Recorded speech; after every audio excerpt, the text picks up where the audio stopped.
The National News Desk, locally covered, nationally connected.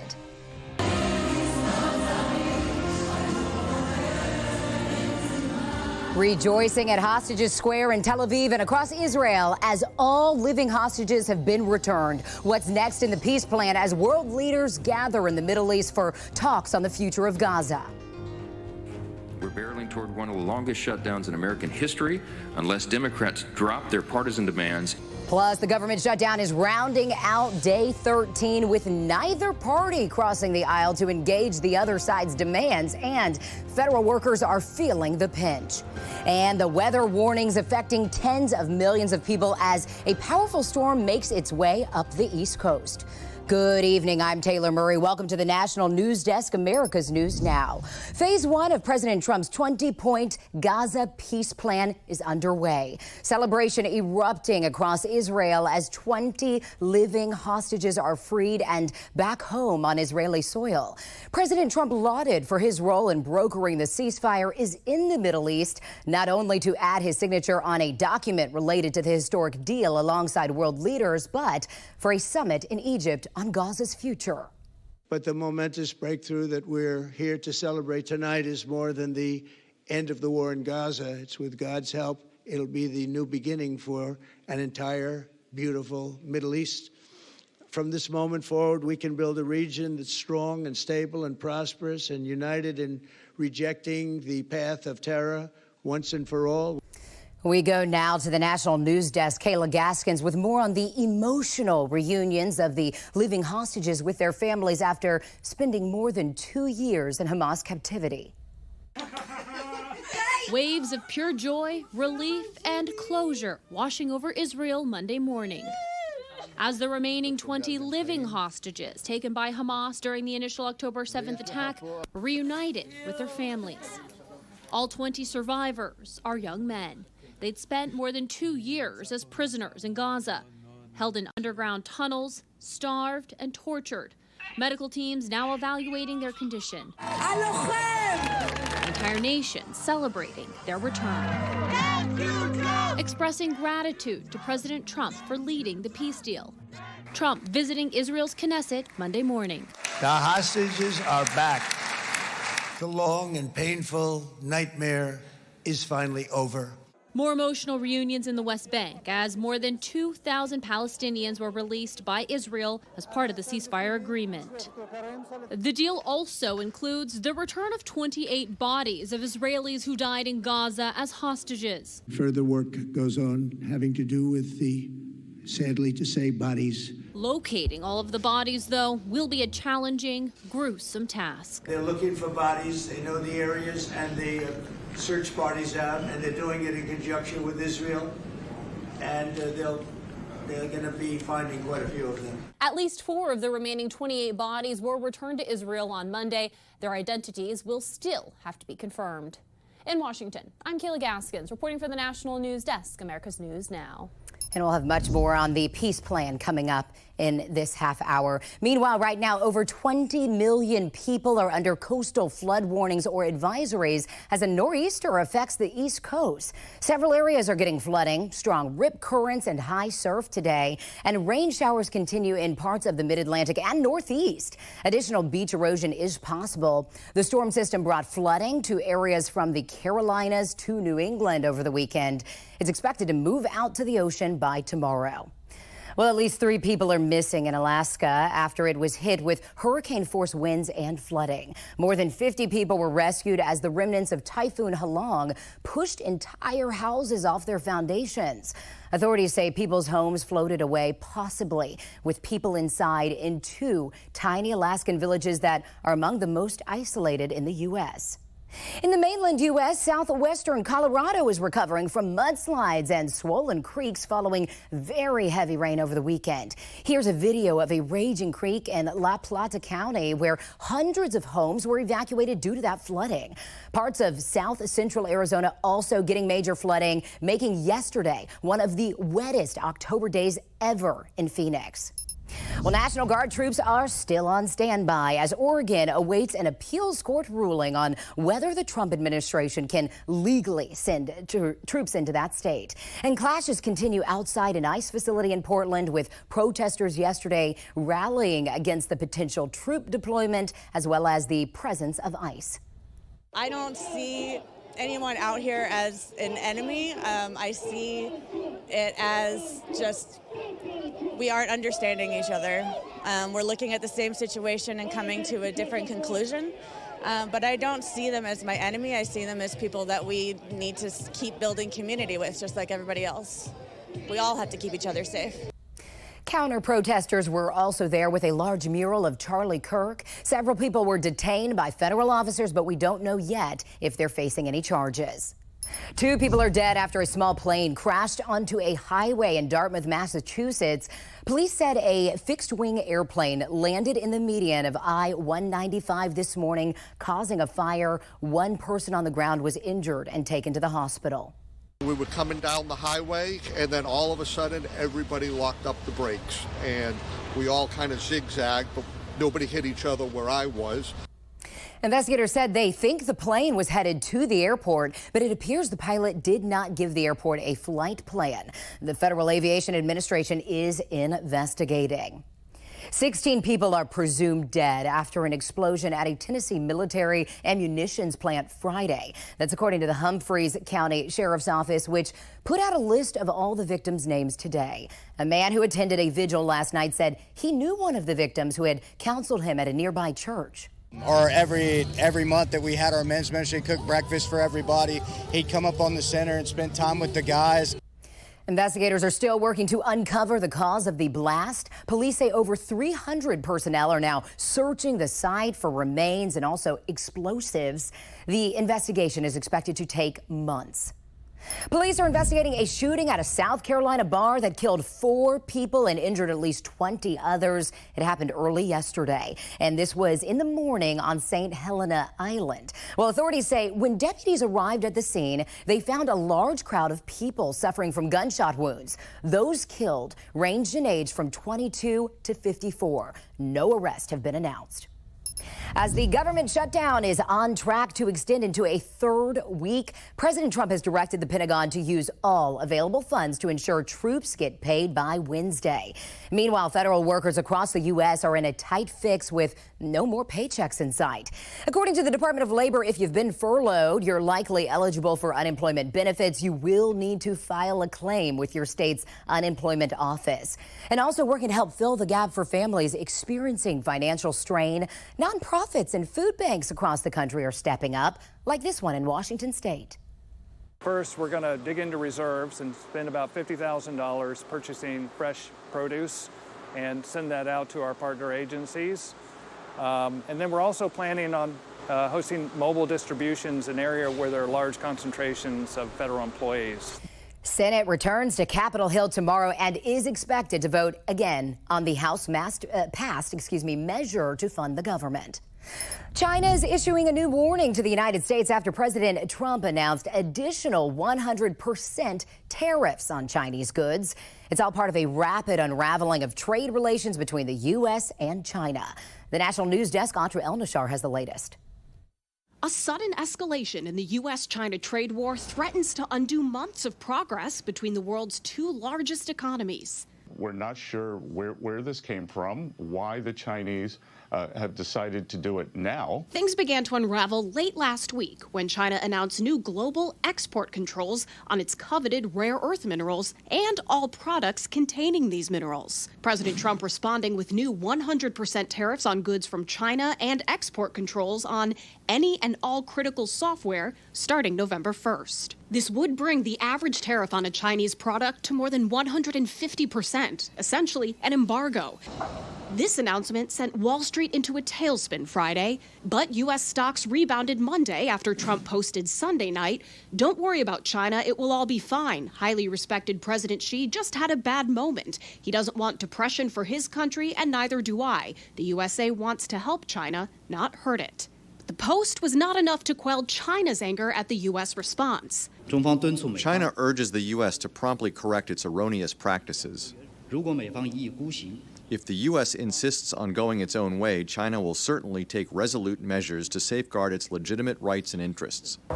Further raising the economic stakes, on Tuesday, both countries are set to raise port fees on each other's commercial ships. All of this is almost certain to deal a blow to America's supply chains and consequently inflate prices on everyday goods. Poor timing, not just because holiday shopping is just around the corner. The inflation rate has already been steadily increasing since May. Even before Trump announced these new tariffs on China, Goldman Sachs economists expected American consumers to bear 55% of tariff costs by the end of this year. The escalation also calls into question a planned meeting between President Trump and Chinese President Xi Jinping in South Korea at the end of the month. Treasury Secretary Scott Bessent says he believes the meeting is still on, but in an earlier social media post, Trump said there seems to be no reason to meet. In Washington, I'm Atra El-Nashar for the National News Desk, America's News Now. Coming up, President Trump setting his sights on peace, hailing the end of the Gaza war. The monumental day for the world, fueled by emotion, as remaining living Hamas hostages also returned home. Then the latest layoffs at the Department of Education, plus why hundreds of CDC employees were brought back a day after being fired. And over a year after Hurricane Helene, several people are still missing. The latest in the ongoing search. We're back in 90 seconds.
Abraham's children will work together to build a better future, a future that will unite civilization against barbarism, light against darkness, and hope against despair. Israeli Prime Minister Benjamin Netanyahu addressing Israel's legislative body alongside President Trump today as all remaining living hostages are freed and the fighting ends in Gaza. Now the focus is shifting to what's next for peace in the region. National correspondent Christine Frizzell reports on what President Trump calls the historic dawn of a new Middle East. This took 3,000 years to get to this point. Can you believe it? And it's going to hold up, too.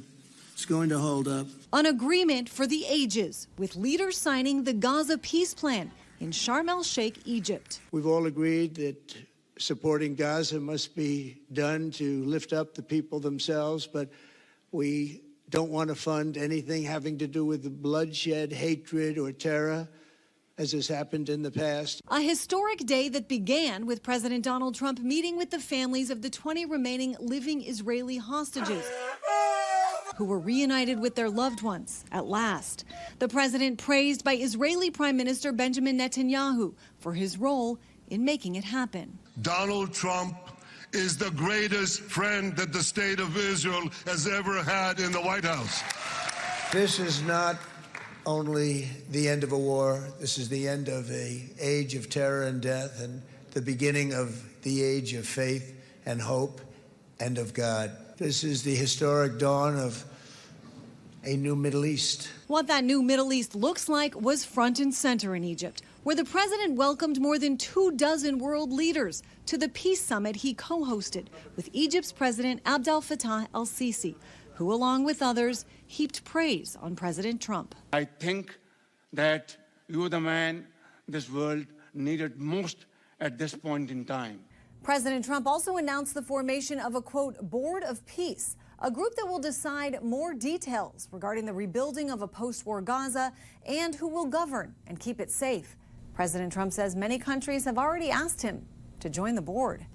I'm Christine Frizzell reporting. In President Trump's speech today in Israel, he indicated his next focus would be ending the war in Ukraine. Ukrainian President Zelensky is coming to the White House Friday to meet with Trump, according to officials. And President Trump said the U.S. might give Ukraine Tomahawk missiles if a peace deal doesn't happen. A senior Russian official warned this could end badly for everyone. Right now, President Trump is racing back to D.C. so he can award Charlie Kirk the Presidential Medal of Freedom tomorrow on what would have been his 32nd birthday. We're giving him the Presidential Medal of Freedom, which is the highest honor you get outside of the Congressional Medal of Honor. One's military, one's civilian, but it's the greatest honor. President Trump says there will be a celebration Tuesday at the White House for the late conservative activist. A new round of layoffs at the Department of Education. The Associated Press reports the Trump administration has started laying off more than 450 people at the agency. Now, this includes nearly all of the workers at the office that implements the Individuals with Disabilities Education Act. That's according to a union interviewed by the AP. The Office of Management and Budget announced Friday that sweeping reduction in force plans had begun amid the ongoing government shutdown. Meanwhile, hundreds of staff fired from the Centers for Disease Control and Prevention as the weekend began have been reinstated. That's according to the American Federation of Government Employees. On Friday night, 1,300 CDC workers received layoff notices, but 700 were reinstated the following day. The New York Times reports the dismissals were done in error and what appeared to be a glitch in the system. Well, Amazon is again beefing up for its workforce for the holidays. The company says it is hiring 250,000 workers for the season, the same as the last 2 years. There are some concerns sales won't be as strong this year due to tariffs. Still, e-commerce is expected to beat overall sales growth. And the latest tariffs on China won't have much of an effect on the holidays because most inventory is already here. We have reporters all across the country in your neighborhoods covering issues that matter to you. From a new elementary school in Texas honoring the victims of the 2022 Uvalde school shooting to a lost dog finding his way home after ending up across the country. We are taking the pulse of America, but we start in Washington state, where residents are pushing for a new safety measure after a deadly shooting.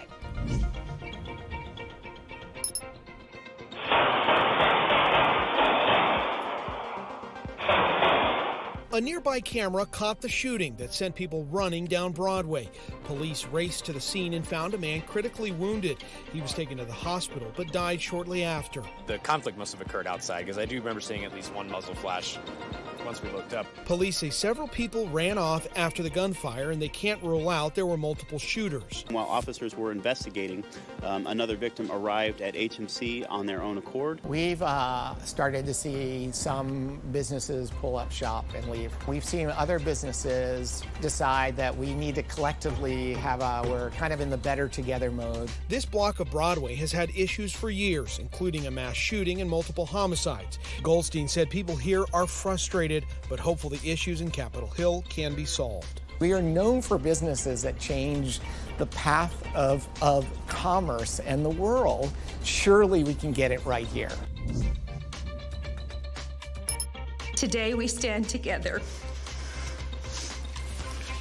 The campus's main building is 2 stories tall, 116,000 square feet with 36 classrooms. Uvalde ISD says the campus itself was made with the community's vision in mind, with symbols of remembrance and honor spread throughout, like the addition of the legacy tree.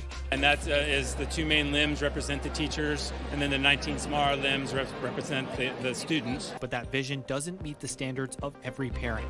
In a Facebook post, Jennifer Garcia, mother of Ellie Garcia, says that she's excited for children to experience experienced the school, but wished that the victims of the 2022 tragedy were named somewhere on the campus. She said in part, quote, "While I would do anything to have my child back instead of this school, I am aware that this is not feasible.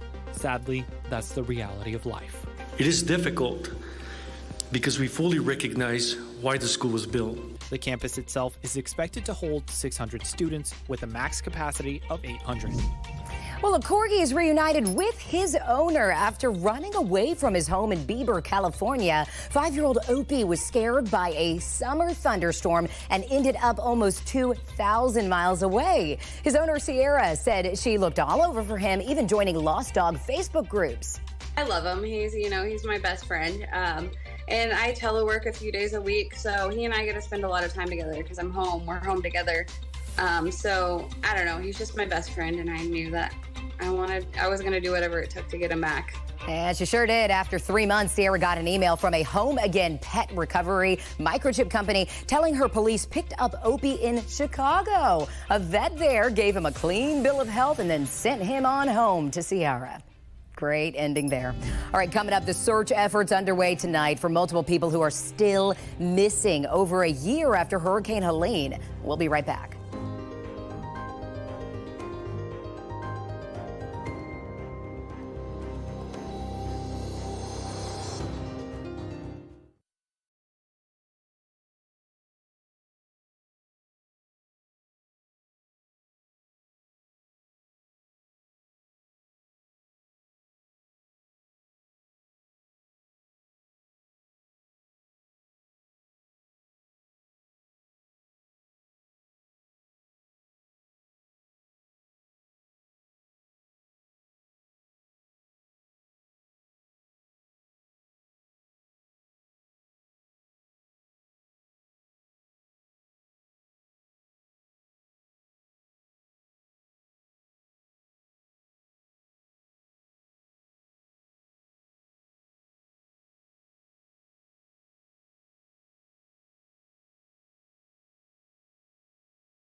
Coastal flooding on parts of the East Coast continues as a nor'easter that brought significant flooding over the weekend is still active. This comes as more than a year after Hurricane Helene, 2 adults and 1 child in Yancey County, North Carolina, are still missing. The National News Desk, Kimberly King, reports on the ongoing search. 13-year-old Yevgeny remains missing. His mother and father's bodies were found after Helene. His grandmother, Tatiana, is in the middle, but is also unaccounted for. The family fled war-torn Ukraine to move to Yancey County to be closer to family here. Brandon Price is EMS director. So at this time we have 3 individuals from Yancey County that are still missing. Yevgeny and his grandmother live behind this fence along the South Toe in a camper park swept away. In 2 weeks, teams will bring a Black Hawk helicopter and divers to extract campers submerged in the river. There's several camper trailers that's stacked in the water that we have a helicopter coming in to remove those. So we're going to have divers going in with a helicopter as the divers are cutting and rigging. Is the family from that park? Yes. So it can't go without saying that there's a possibility that you could find possibly them there? Possibly. I'm hopeful due to the debris field from where those individuals' home was to where these are. They're somewhere in there. Lenny Lewandowski is an elderly man who is also still missing from Helene. People knew Lenny very well in this area called Green Mountain. He lived upstream here on the North Toe, and across from where I'm standing is what's considered one of the largest debris fields in all of Helene. Officials believe that Lenny's remains could be in this huge debris field that they're trying to access, telling us that this is private property. It's hard to believe, you know, after all the volunteers and all the search and rescue that looked for him for so long. Rick Whitson knew Lenny. He says he played fiddle and was loved by neighbors. A few miles from Whitson's store is the debris field, not yet thoroughly searched. A few of the neighbors down along the river, we think he's still there because they found a lot of his clothes on it. They found his fiddle on it. They think he's still on there. No search is currently scheduled for this site. Coming up, another big announcement from Taylor Swift. The new content coming out in December. We'll be back right after this.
Some exciting news for Swifties. Taylor Swift announces a 6-episode docuseries expected to give fans a behind-the-scenes look at her record-breaking Eras Tour. Now, the first 2 episodes will premiere on Disney Plus on December 12th. The pop superstar says she will also release a full concert film to the platform on the same day. The film was shot in Vancouver on the final stop of the Eras Tour, and it will include Swift's set from her 2024 album, The Tortured Poets Department. The Eras Tour brought in more than $2 billion in its nearly 2-year run. Well, that does it for this edition of the National News Desk. We invite you to join us again this evening as we dig into the history of the Nobel Peace Prize right after the White House accuses the committee of placing politics over peace. I'm Taylor Murray. Thanks for watching.